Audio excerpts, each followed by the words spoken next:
Hello दोस्तों, स्वागत है आपका एक बार फिर से हमारे चैनल Data 24 में। तो आइए दोस्तों, बढ़ते हैं आज की नई कहानी की ओर। एक गांव में महेश नाम का लड़का रहता था। वो परीक्षा देने के लिए मध्य प्रदेश जा रहा था। सर्दी का समय था, चारों तरफ भयंकर ठंड और कोहरा छाया हुआ था। सामने का आदमी भी नहीं दिख रहा था। पूरी 16 घंटे की यात्रा करने के बाद वो मध्य प्रदेश पहुंचा। परीक्षा अगले दिन थी, इसलिए वो एक दिन पहले ही घर से निकला था। वह एक होटल में रहने के लिए सोचा। रात हो गई थी और भी उसे अपने बजट में सस्ता होटल नहीं मिल रहा था। बहुत घूमने के बाद कहीं जाकर उसे एक सस्ता होटल मिला। उसने उस होटल में एक कमरा बुक करवाया और फिर जब वह कमरे में एंटर हुआ तो देखा कि कमरे के चारों तरफ जाले लगे हुए थे। ऐसा लग रहा था जैसे उस कमरे में बहुत दिनों से कोई नहीं आया हो और वह कमरा एकदम सुनसान लग रहा था। लेकिन महेश ने ये सब नज़रअंदाज कर दिया और होटल में खाना खाकर सोने के लिए रूम में आ गया। जब वो सो रहा था तो लगभग रात के 2 बजे के करीब उसे किसी के चूड़ियों की खनखन की आवाज़ सुनाई देने लगी। वह रात थी, एक दहशत भरी रात। महेश तुरंत नींद से उठा और खिड़की के पास गया, ये पता लगाने कि इतनी रात को उसकी खिड़की से चूड़ियों की खनखन सुनाई दे रही हैं और इस सुनसान रात में इस रास्ते में कौन आधी रात को घूम रहा है। क्योंकि वह उस होटल में महेश और होटल मालिक के अलावा और कोई नहीं था। तो फिर यह किसकी चूड़ियों की आवाज़ सुनाई दे रही है। महेश खिड़की से काफ़ी देर तक देखता रहा, लेकिन उसे कोई भी दिखाई नहीं दे रहा था। फिर उसने मैनेजर को कॉल किया और उसे बताया कि मुझे इतनी रात को कब से किसी की चूड़ियों की खनखन सुनाई दे रही है, आपको नहीं दे रही क्या? मैनेजर ने कहा, सर ऐसी कोई बात नहीं है, आपको हवा से लग रहा होगा, यहाँ हवा ऐसे ही चलती है। वैसे भी ये जंगली इलाका है, यहाँ पर तो हल्की हवा भी तूफान जैसी महसूस होती है। आप प्लीज़ सो जाइए, ऐसी कोई बात नहीं है। महेश मैनेजर की बात पर भरोसा करके फिर से सोने चला गया। कुछ समय बाद, अब तक तो उसे नींद भी अच्छे से नहीं आई थी, उसे फिर से और ज़्यादा चूड़ियों की खनखन और पायल की छन छन सुनाई देने लगी। इस बार उसने अपने कमरे का दरवाज़ा खोला और होटल के बाहर देखने चला गया।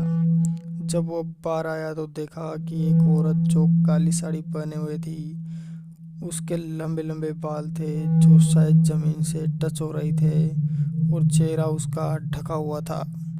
वह अपने हाथ में मिट्टी का कलश लेकर होटल के चारों ओर चक्कर लगा रही थी। ऐसा लग रहा था कि मानो कि उसकी चूड़ियों की खनखन और पायल की छन छन से किसी को अपने पास बुला रही हो। महेश उसके पास जल्दी से गया, ये देखने के लिए कि ये है कौन जो इतनी रात को होटल के चारों ओर चक्कर लगा रही है। लेकिन वह तुरंत ही गायब हो गई और चारों तरफ कोहरा ही कोहरा फैल गया। महेश थोड़ा घबरा गया क्योंकि जिस औरत को वह सामने देख रहा था अब वो नहीं दिख रही थी। महेश अपने होटल में वापस जाना चाहा, लेकिन उसे दोबारा चूड़ियों की खनखन सुनाई देने लगी। महेश जब उसे ढूंढते हुए जंगल की ओर जाने लगा, चलते चलते वह अपने होटल से इतना दूर आ गया कि उसे पता ही नहीं चला। फिर उसने उस घने जंगल में कुछ ऐसा देखा कि दिल दहल गया। उसने देखा कि उस औरत ने एक पीपल के पेड़ के नीचे 6-7 लाशें रख रखी थी और वह उन्हें बारी बारी से नोच नोच कर खा रही थी। उसका मुंह खून से लथपथ और चेहरा भी एकदम डरावना था। महेश ये सब देखकर अपनी आंखों से घबरा गया।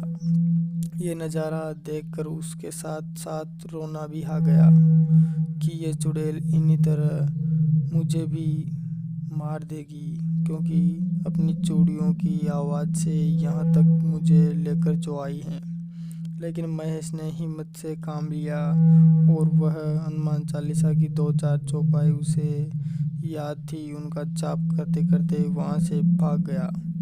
कहीं भूत उसे देख ना ले, लेकिन आत्माएं तो आत्माएं ही होती हैं। महेश जैसे ही थोड़ा आगे बढ़ा, वह चुड़ैल उसके सामने आ गई और उसे इशारों में पीपल के पेड़ के पास ले जाने लगी, जहाँ पर उसने लाशें रखी थी।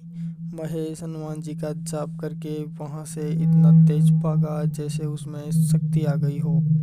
भागते भागते वह होटल के पास पहुँच गया। वहाँ थोड़ी देर रुका तो उसे एक आदमी दिखाई दिया।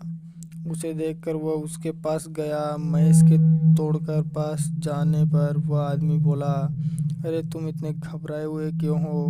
महेश ने सारी बात उस आदमी को सुनाई। तो उस आदमी ने कहा कि महेश, तुम बहुत खुश नसीब हो जो तुम वहाँ से बचकर वापस आ गए। वह चुड़ैल किसी को नहीं छोड़ती। और तुम इस होटल से क्या कर रहे थे? उसको तो बंद हुए ही कई साल हो गए। महेश ने जब उस आदमी से यह सब सुना तो उसके डर के मारे पसीने छूट गए। फिर वह आदमी कहने लगा कि इस होटल में काफ़ी सालों पहले एक लड़की के साथ 3-4 लड़के उसका बुरे तरीके से रेप करके उसे वही मार दिया, और होटल मालिक भी उस लड़कों से मिला हुआ था। लड़की तो मर गई, लेकिन तब से ही इस होटल में कोई नहीं आ पाता था। वह आत्मा उन आने वाले को परेशान करती थी। आखिर में ये होटल बंद करना पड़ा। यह थी दोस्तों हमारी आज की सच्ची घटना जो महेश के साथ घटी थी। इसी तरह की डरावनी और सच्ची घटनाएं देखने के लिए दोस्तों हमारे चैनल को सब्सक्राइब अवश्य करें, ताकि आप हमारे साथ बने रहे हमारे चैनल Dada 24 में। तब तक के लिए बाय, टेक केयर।